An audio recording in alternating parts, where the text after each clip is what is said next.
So guys आज की Friday night SmackDown जो हो रही थी पेकॉम सेंटर इन ओक्लाहोमा सिटी ओक्लाहोमा से वो फाइनली एंड हो चुकी है। तो चलिए एक बार नजर मार लेते कि आज हमें क्या कुछ देखने को मिला। सो वीडियो को एंड तक पूरा देखना भाई, बहुत मजा आने वाला है। एंड नाउ आप देख रहे हैं रेसलमैनिक्स एंड सब्सक्राइब करना तो बनता है। तो शो की धमाकेदार स्टार्टिंग होती है द वाइपर रेंडी ऑर्टन से। वो रिंग में आते हैं एंड कहते हैं कि आप सभी का फ्राइडे नाइट स्मैकडाउन पर खुलकर स्वागत है। एंड सी देखो यार, मैं बहुत ही कम लोगों पर यकीन करता हूँ, लेकिन कोडी रोड्स उनमें से एक है जिन पे मुझे कभी यकीन हुआ करता था, क्योंकि हम दोनों एक दूसरे को बहुत टाइम से जानते हैं। बट जब मुझे पता चला कि कोडी रोड्स ने रोमन रेंज के साथ टीम अप करने की बात करी है तो मुझे जरा सा अजीब लगने लगा। अभी भी लग रहा है। तो कोडी प्लीज तुम रिंग में आ जाओ, मुझे लगता है तुम्हें एक्सप्लेन करने की जरूरत है। बस इतना सुनते ही the American nightmare Cody Rhodes भी वहाँ पर आ जाते हैं और कहते हैं कि बताओ ऑर्टन किस बारे में बात करना चाहोगे, कि मैंने रोमन का साथ क्यों दिया, इतना ना यही जानना चाहते हो। तो यार सिंपल है, ब्लड लाइन अब बहुत ज्यादा आगे बढ़ चुकी थी तो उनकी जहर को रोकना खत्म करना बहुत जरूरी हो गया था। और फिर रोमन ने जिस तरह से मुझसे प्रॉमिस किया, मुझे भी और बाकी हम सबको भी उस पर यकीन करना ही पड़ गया। होप आप सब इसे समझने की कोशिश करोगे। जिसके बाद वहाँ पर the price fighter Kevin Owens भी आ जाते हैं एंड ब्लड लाइन भी वहाँ पर आ जाते हैं। एंड सोलो सिकोवा कहते हैं कि कोडी तुझे रोमन पर भरोसा करना ही था भाई, क्योंकि जब भी तूने केविन ओवेंस और ऑर्टन को साथ लेकर हमसे लड़ने की सोची है तुमने हमेशा मुंह की खाई है। जिस पर केविन कहते हैं कि सोलो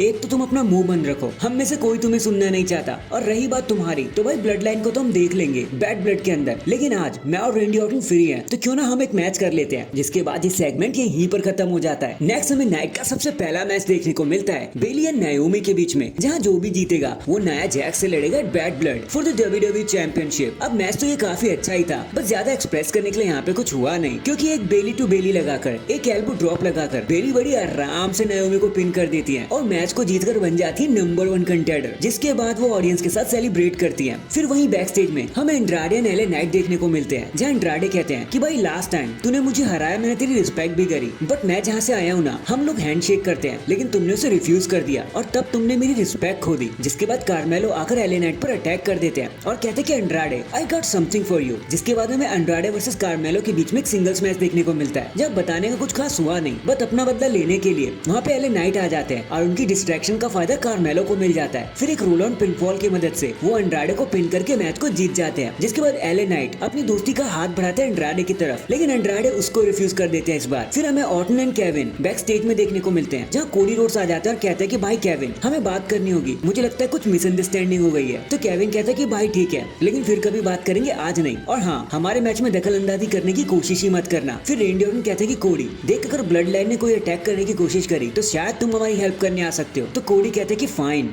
मैं आऊंगा, लेकिन फिलहाल मुझे केविन ओवेन से बात करनी है। और ये मूवमेंट यहीं पर खत्म हो जाता है। नेक्स्ट हमें मिचिन वर्सेस पाइपर नेवन के बीच में एक सिंगल्स मैच देखने को मिलता है। बताने को यहाँ कुछ भी नहीं है, बड़े ही प्यार से मिचिन मैच को जीत जाती है और इस बार पाइपर नेवन सरप्राइज हो जाते हैं कि भाई हम आज भी नहीं जीते। फिर कुछ बैक स्टेज मूवमेंट के बाद ये सारी चीजें लीड करती है हमें हमारे मेन इवेंट की तरफ, which is a tag team match जो इसी नाइट की ओपनिंग में बना था। Randy Orton Kevin Owens versus Solo Sikoa and Jacob Fatu. ये फर्स्ट टाइम था जब हम सोलो एंड जेकब को एक साथ लड़ते हुए देख रहे थे, बट जब ऑर्टन एंड केविन मैच को पूरी तरीके से कंट्रोल कर लेते हैं तो टामा टोंगा इसमें इन्वॉल्व होने की कोशिश करते हैं, जिसको रोकने के लिए वहाँ पे the American nightmare Cody Rhodes आ जाते हैं। बट जब चीजें सॉर्ट हो ही रही होती हैं तो ब्लड लाइन कोडी को रिंग में फेंक देते हैं। केविन ओवेंस उन्हें चेक करने जाते हैं कि भाई तू यहाँ पे क्या कर रहा है। जेकब उन्हें तभी न्यूट्रलाइज कर देते हैं। सोलो सिकोवा इसी का फायदा उठाकर केविन ओवेंस को पिन करके मैच को जीत जाते हैं। जिसके बाद केविन एंड कोडी के बीच में झड़प हो जाती है कि भाई तेरी वजह से हम हार गए, और रेंडी ऑर्टन सबको संभालते हुए नजर आते हैं कि भाई लड़ो मत। एंड डैंग, इसी के साथ हमारी आज की फ्राइडे नाइट स्मैकडाउन यहीं पर खत्म हो जाती है। वैसे आपको आज के शो के बारे में क्या कहना था, कमेंट करके जरूर बताना। एंड अगर चैनल पर नए हैं तो चैनल को अभी लाइक एंड सब्सक्राइब कर दो। बाकी मैं मिलता हूँ आपसे किसी और अपडेट के साथ, तब तक के लिए अपना ख्याल रखें और खुश रहें।